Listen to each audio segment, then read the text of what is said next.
Good morning, good afternoon, good evening to everyone. I'm pleased to welcome you to this month's Meet the IFRS 17 Expert live event. I'm joined today by Phil Keet, CEO and founder of Millennium Consulting. Hi, Phil. How are you doing? Good morning, Nicholas. Good to see you. Very good to see you. Very good to see you. And I'm also joined by Atanas Jalev, who is Legerity Client Advisory Director, to answer some of your questions here live. Hi, Atanas. How are you doing? Morning, Nicholas. Nice to see you. I'm good. How are you? I'm very good. Very good. Thanks. So today we will be focusing on maximizing IFRS 15 project return on investment. It's a topic where we received several questions over the past few months, and we thought it would be very interesting to bring the insights of both Legerity and a consulting firm like Millennium Consulting. As a reminder, you can ask all your questions in the comment sections on LinkedIn or drop us an email at info@legerityfinancials.com. We'll do our very best to answer all your questions during the event, but if we can't, we'll make sure to get back to you after via email. So let's start. And I think the first question I get would be for you, Phil, to first answer. It's what can one do to secure a more robust initial calculation of the return of investment for a large project like IFRS 17? Yeah, hi, Nicholas. I think underlying IFRS 17 is it's a non-negotiable requirement for many international insurance companies. It's an essential requirement, and it'll lead to transparency and easy comparison between insurance companies, which will simplify decision making. In terms of return on investment, there's lots of benefits for achieving compliance.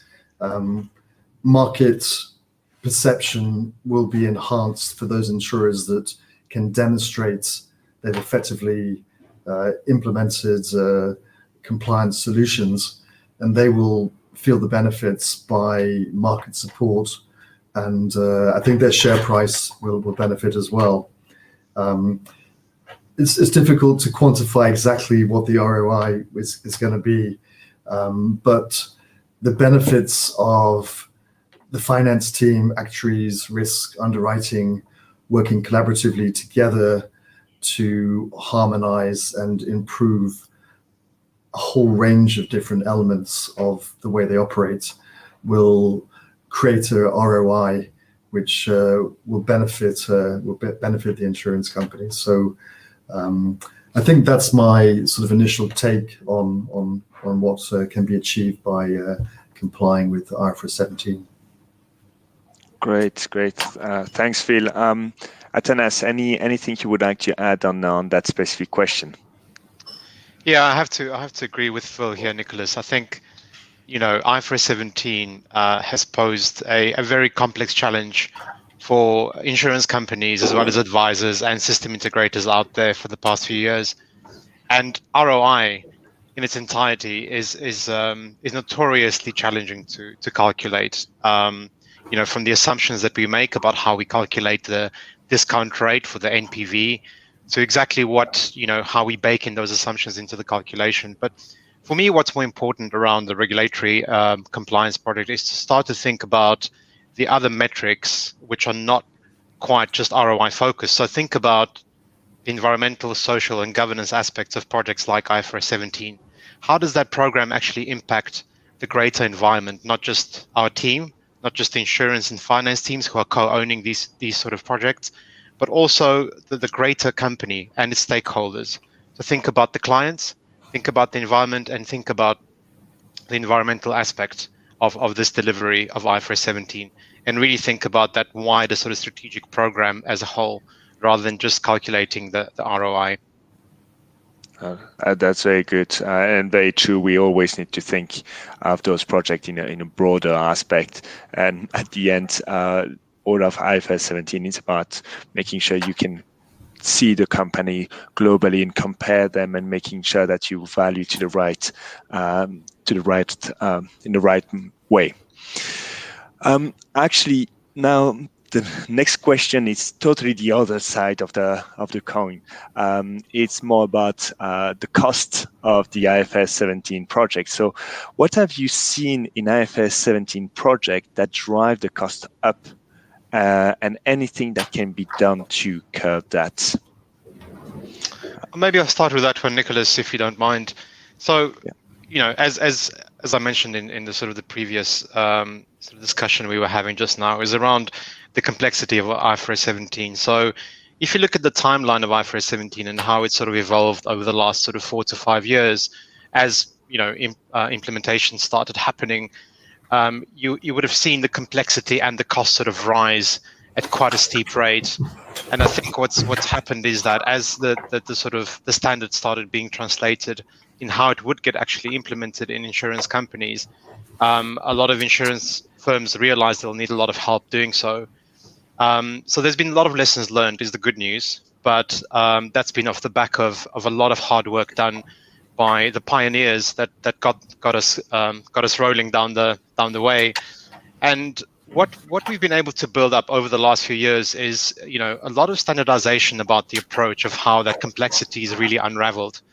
So the good news is that, yes, it is complex, and yes, there are still challenges, specifically around the data and in the interpretation of it, but more so to focus on what is it that we can take out of a box approach, look to our advisors, look to the system integrators that have been there and done that, and take that to take the complexity out effectively from those implementations.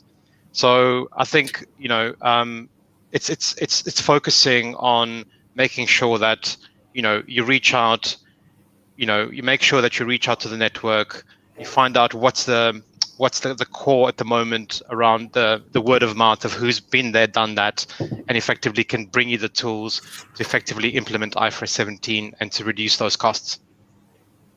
Great, thanks. And Phil, from a consulting perspective, what's your thoughts on cutting costs? Well, I think the fact that the deadline has been pushed back twice, initially from 2021 now 2023, so we've had more time to devote to the compliance program, and different insurers have approached it in different ways. Some have put some of their programs on temporary hold, where others have maybe decided to use that time to create a more robust, longer-term solution, and maybe to broaden out what they've been doing. So that, I think, has also increased the cost. I think looking at a broader scope of the program, looking at integrating with other projects within the organization, that's also driven up costs.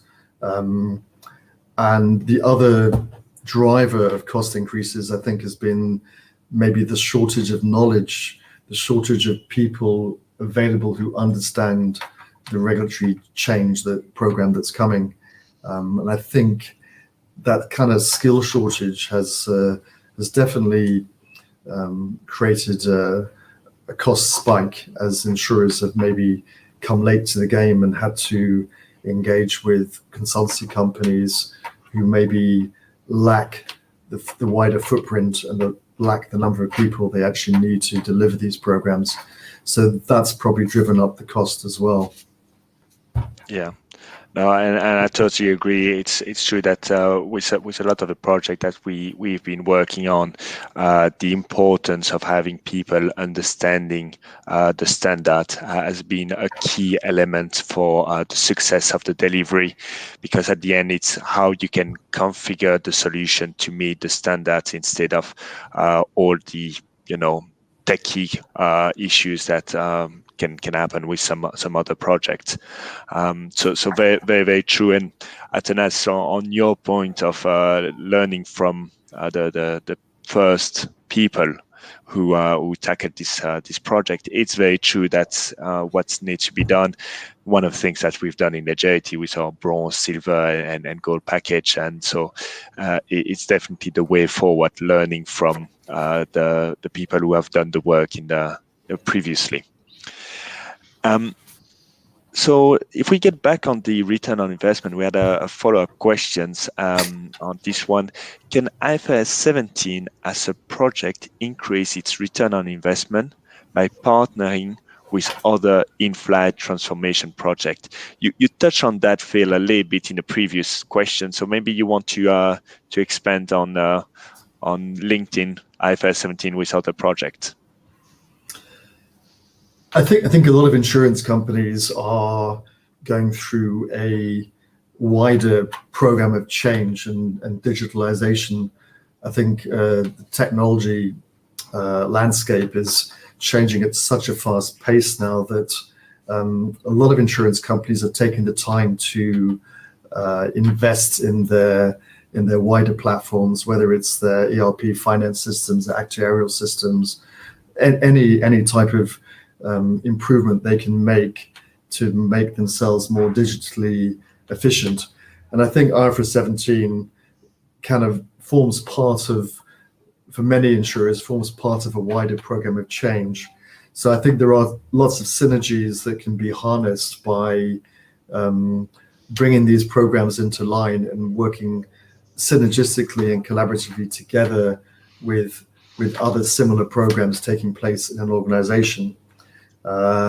So I think there's definitely a lot of benefits to be achieved by not simply looking at IFRS 17 in isolation, but looking at it as part of a wider transformation and a modernization program. And that's where we definitely can see some benefits arising to insurance companies. Yeah. Thanks, Phil. Atanas, anything you would like to add to this question? Yeah, just maybe reflecting on what Phil was just sharing with us, Nicholas, is that if I take a step back and rewind the clock to about 5 years ago and sort of speaking to clients out there, and their sort of vision and strategy around IFRS 17 was very much that of a, transform rather than conform. And what happened after that, though, is once that complexity of the IFRS 17 standard started unraveling, is that a lot of those companies, when we spoke to them sort of a year or 2 years later, they had seemed to have gone a little bit the opposite way to think about, in fact, we've already seen that costs will be a lot more than we initially envisaged. So what we've decided now is to actually just do the conform, which was quite interesting. But now, again, fast forwarding 2 years later and sort of into where we are now, what seems to have happened is that we've sort of gone full circle in that around the chart of accounts, the data standardization, the systems that have had been implemented and changed around the standard, a lot of the companies have actually, taken hold of that transformation journey, and used IFRS 17 as a springboard.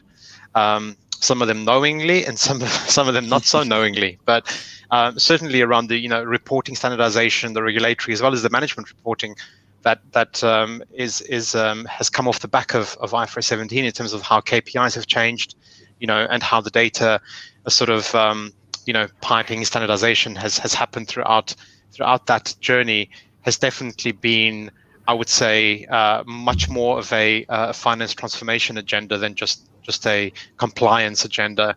So it's just interesting to see how we've gone sort of full circle on that. And I agree with Phil wholeheartedly. I think in order to really derive the best of your IFRS 17 sort of implementation is to really look just outside as well and see what other programs are ongoing. Because as I say, there's a lot of work happening all the time in finance departments looking to standardize and optimize their processes, looking at chart of accounts, sort of, making a thin GL out of a fairly complex sort of GL is what we're seeing at the moment. But a lot of that work is really being honed in as part of the IFRS 17 project. So, my 2 pence is never really just look at it as a siloed project. Sort of look outside the area and look at what other programs are ongoing. Yeah, no, it's very true. And what we've seen also in some of the implementation is that people are saying, we need to get over the line with IFRS 17. So how can we get that done? But then what will happen next? It's always a question that needs to happen. So the ability to go step by step and not having to transform everything in one, but having the possibility to leverage on those investments in the future for further finance transformation. Very, very important. And actually, that brings us to a question we receive in one of our past conversation. It's somebody who is considering a tactical solution to get him over the line. And he's asking, can I leverage a tactical investment at a later stage to implement a more strategic solution? So a quick fix for the moment to address a problem in the future. Shall I take this one, Nicholas? Feel free. I think if time is short, if certain insurers maybe have perhaps left things a little bit later than they would have liked, maybe they didn't recognize the complexity and the challenges of IFRS 17, then they may be obliged to go for a tactical solution just to get them over the line. But I think that the problem with that is that it doesn't factor in longer term strategic requirements of the organization, where there's a whole range of other related issues that can impact any decision you make. So I think it may be enough to get you over the line, but I think if you look at the bigger, wider picture and look at other elements of the organization, then I think ultimately you will save money by taking a more strategic view of it and making an investment to do more rather than simply just to try and get yourself over the line, because I think it'll eventually turn out that your initial short-term investment may not stand the test of time and may need to be superseded with a more longer-term robust solution. So it may cost you more in the long run. So I think I'd advise you to look at the bigger picture and decide on a wider view rather than simply just to try and get yourself over the line, which will achieve that goal, but may ultimately cost you more. Okay, yeah, no, that's very true. There is this question, but it's a question that's coming more and more. People are just trying to get a fix for the moment. Atanas, what's your thought on this question? Yeah, I have to agree with Phil on this one, and when I hear tactical, my mind immediately jumps to Microsoft Excel, and it is been the tool of choice for accountants and for many other departments as well in the organization. But I have to raise caution when you sort of look at a complex standard and a complexity of data that is required for such a transition like IFRS 17.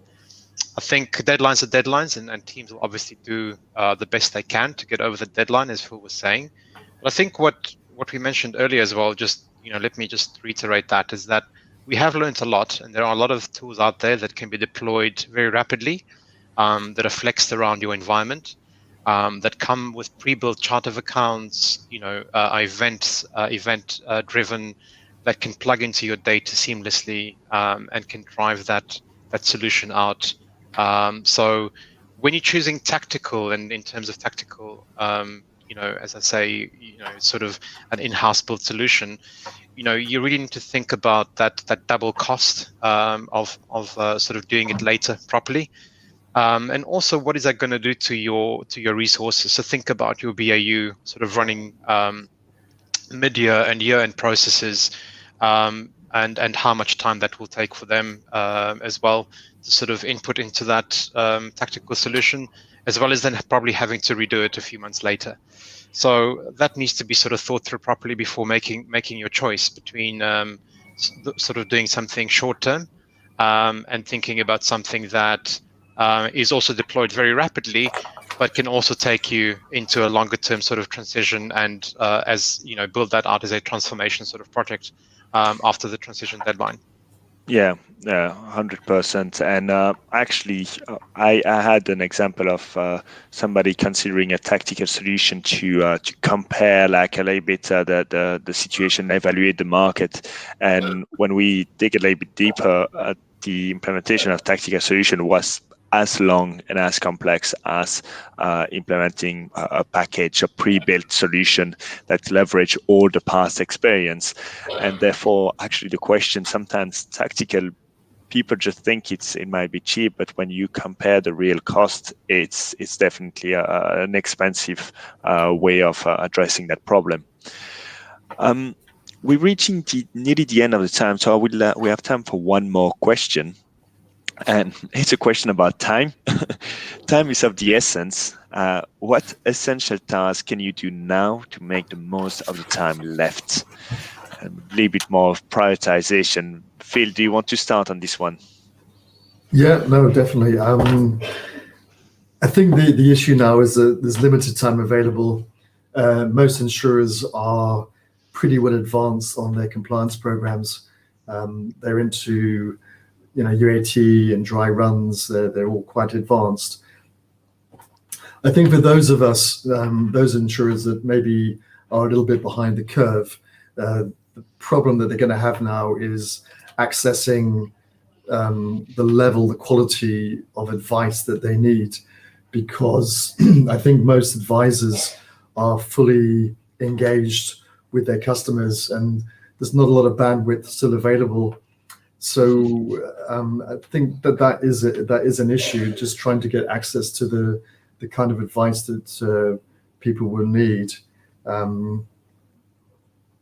So I think that there's no benefit in trying to do things maybe cheaply. I think you need to accept the fact that the advice that you need is going to have to be paid for, and to get the quality that you need, you can't cut any corners.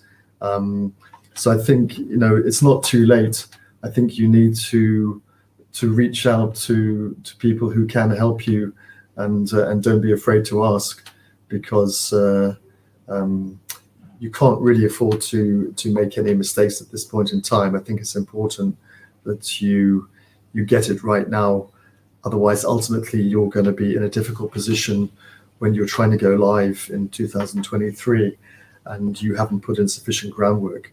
So I think it's not too late, but I think you need to devote the time and resources to getting things moving now while you still have time. Yeah, 100%. Atanas, how do you feel about the priorities, the most essential tasks? Yeah, I was just thinking about the previous question as well around, insurers out there choosing a tactical solution. And what we've seen is that a lot of those tactical solutions end up being either mothballed or sort of, used halfway to get you there. So in terms of the time left, I would definitely say that, to what Phil was saying, is that there is advice out there. Yes, a lot of the teams are engaged and are helping other clients. But because of the tools and the assets that we have built along the way, there is standard sort of templates out there now, which include sort of standard APIs, which can be linked through to your data. There are testing tools that advisors have built in-house that can fast track your user acceptance testing, for example. From a system implementation side and SaaS models, there are ways, as we say, that there are out-of-the-box solutions that can be plugged in and aligned using either your or the system's chart of accounts, which can really fast track a lot of that integration timeline that we've learned from in the last few years. So the most important thing for me is that you engage your team, and specifically the team that unravels the underlying data. What we see with our clients is that our biggest challenge always is to get hold of that data in a standard way, especially if you've grown through sort of M&A activity and you have multiple source systems that are feeding your data warehouse. The problem there is that there's a certain level of standardization that needs to be done up front, and a lot of the heavy lifting I think if it hasn't happened already, it needs to start right now. So that always is the biggest challenge. And once that's done, and once you have that level of data, as I say, the rest of it becomes a lot more simpler because of the assets that have been built already as part of the journey. So my advice is look at that. Don't overthink it. And as Phil said, reach out, ask for advice, ask your peers. Word of mouth is still, to me anyway, is a really, really important aspect of understanding, who's been there, done that, got the credentials, and can help you along the way. Okay. So data, leveraging past experience, and surrounding yourself with people with knowledge, and probably a good executive sponsor to make sure that everybody get the work done. Totally. Yeah. That's great. And that brings us to an end of Today Meets the Expert session. Phil, Atanas, I want to say a big thank you for all your insight, and maybe just offering you just one last chance to give a last word. Atanas, any last words? No, it's been a pleasure, Nicholas and Phil. Last words would be, just obviously, best of luck. As I say, don't be afraid. There are tools out there. There are people that are willing to help, and reach out. So yeah. Great. Thank you. Thanks, Atanas. And Phil, any last word? Maybe a small word about Millennium Consulting. Yeah, Nicholas, thank you for the opportunity for inviting us onto this call. And this whole journey for IFRS 17 has been an incredible one that has kind of lengthened longer than we kind of thought it would do initially. So we've enjoyed being part of it and working with many global insurance companies, and it's been a great experience also working collaboratively with you. I think I would say that as we head towards the deadline, which gets closer all the time, there's going to be a lot of pressure on people and on technology to deliver these types of solutions.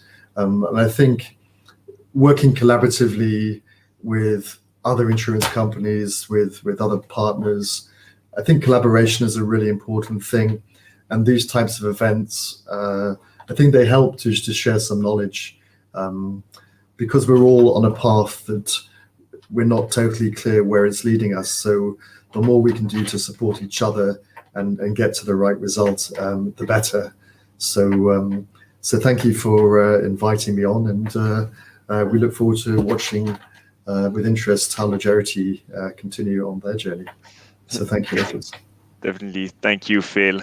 Now, just maybe a last word about Legerity. As many of you know, at Legerity, we developed our award-winning IFRS 17 solution based on 3 principles: enterprise-grade functionalities, out-of-the-box configuration, and fast-tracked implementation. Legerity Fastboat has been recognized by the industry and companies like InsuranceERM as the leading solution for IFRS 17 compliance. And we really believe that tackling IFRS 17 in the right way will help you streamline and de-risk your project, but it also will help you develop a finance transformation across your business way beyond IFRS 17. So if you're interested in hearing more about Legerity or Millennium Consulting, you can contact us on our website to arrange a call with any of our IFRS 17 experts. We will also invite you to follow us on LinkedIn, because we hold a number of events, webinars, and other IFRS 17 related topics. Our next webinar, by the way, on IFRS 17 transition, one of the big challenges also people are facing, is happening this Thursday. So you are welcome to join that webinar and any of the other webinars that we have on our resource page. I want to thank you for your attention and wish you a very good rest of the week. Thank you. Bye-bye. Thank you. Cheerio. Bye-bye. IFRS 17 is complicated and brings a big change in global accounting standards. As an insurer, you will have lots of vendors trying to get your attention. Our approach at Legerity is different. It's based on decades of experience in accounting rule software and delivering IFRS 17 projects for some of the world's leading firms. Fast Post Express does exactly what it says. It's everything you need to be IFRS 17 compliant, quickly, with no fuss, and will set you up for the future, whatever that might bring. Other solutions can be heavy, complicated, and often designed for other purposes, even other industries. All the stuff that just weighs you down. Some are positioned as light, but are full of empty promises. In fact, you actually end up spending more time, money, and effort than you were led to believe. And if you're tempted to solve in-house, you will find out the hard way that IFRS 17 isn't a problem you can tackle with spreadsheets. So why compromise? With Legerity's Fast Post Express, you get an enterprise-grade IFRS 17 solution, pre-configured and SaaS delivered from a team with a track record of success. You benefit from a reduced implementation time, complexity, and expense, giving you regulatory peace of mind and a clear path beyond compliance. Insurance is about managing risk. Choosing your IFRS 17 solution shouldn't be one of them. Legerity. It's our business to take care of yours.